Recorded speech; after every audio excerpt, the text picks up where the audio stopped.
You're listening to the Trade Show Insights Podcast, Season 10, Episode 4.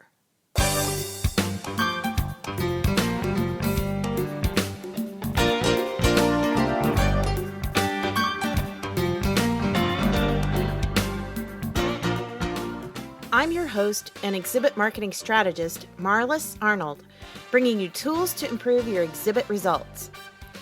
We live in a world where the lines between reality and virtual reality are often blurred. Many of our friends are people we've never really met in real life, or IRL. Then there's virtual gaming and even virtual dating. But do virtual trade shows make sense? We're delving into that in today's episode.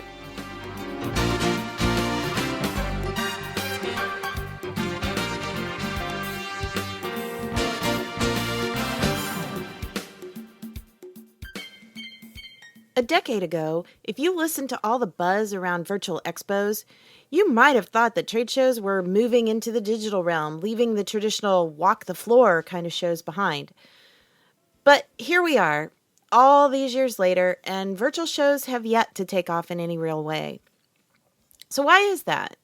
Is it because the technology isn't there yet? Or because it's still too novel an idea? Or something else? Virtual events face a steep climb to gain traction in the trade show world. First of all, there are a wide variety of interpretations on what a virtual show even is. While the term was first used as far back as 1993, what was a virtual event then didn't look much like those being hosted today. What some call a virtual show is really more like an online directory, listing each exhibitor's information and possibly some links to download a few brochures or articles. Then there are full-blown virtual events, which look more like a video game, complete with a 3D style environment of a convention center with virtual booths where you can have live chats with exhibitors. There may even be a video avatar there to greet you when you enter the lobby. Advocates of virtual shows can share a lot of benefits for the concept, including an increased audience because no travel is required, which also makes them eco-friendly, the ease of attendees connecting with exhibitors or other attendees, and extensive reporting options for exhibitors. A study conducted by Marketing Profs and On24, a virtual event company, showed that 84% of virtual event attendees take some kind of action, with 77% of those downloading information. And the fear of attendees staying home in favor of joining the virtual show isn't holding true because statistics show that it's actually the opposite. Attendees at virtual events are more likely to attend the in-person event the following year. But in spite of all the benefits, virtual shows have not yet become common. Why not? Conventional wisdom, pardon the pun, is that while the majority of our lives becomes more digital with social media, webinars, and other online work tools, we're craving that face-to-face connection more than ever.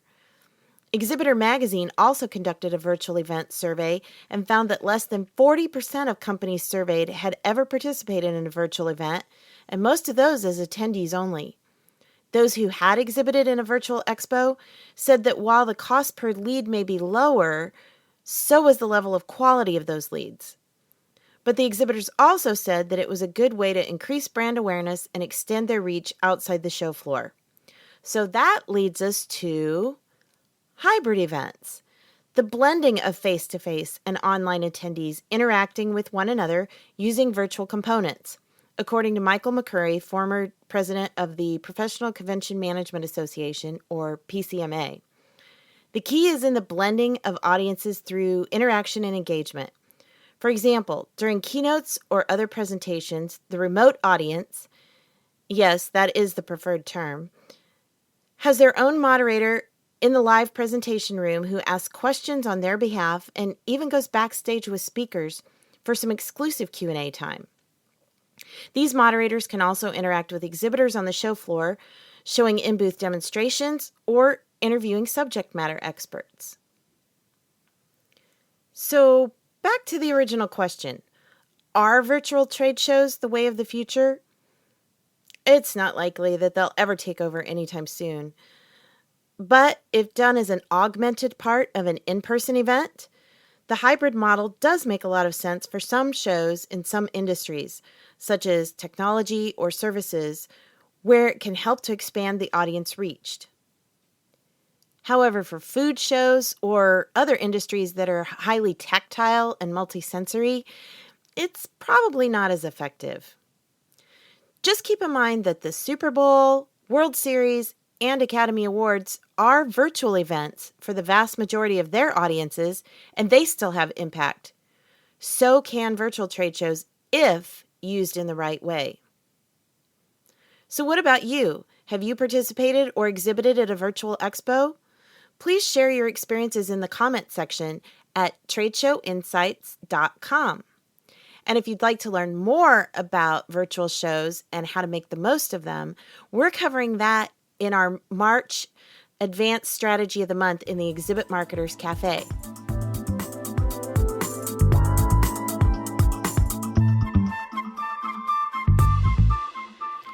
Next week, the trade show industry gathers in Las Vegas for the annual conference hosted by Exhibitor Magazine. Over 300 suppliers will be showcasing their tools and technology for exhibit marketers. There are also numerous opportunities for networking with people who share similar challenges and experiences. I'll be there walking the show floor and attending the Women in Exhibitions gathering on Monday, the EDPA workshop and awards presentation on Tuesday, plus other various events. So if you're attending, let me know. It would be great to connect. And if you're unable to attend this year, watch for my recap report in the Trade Show Insights blog in March.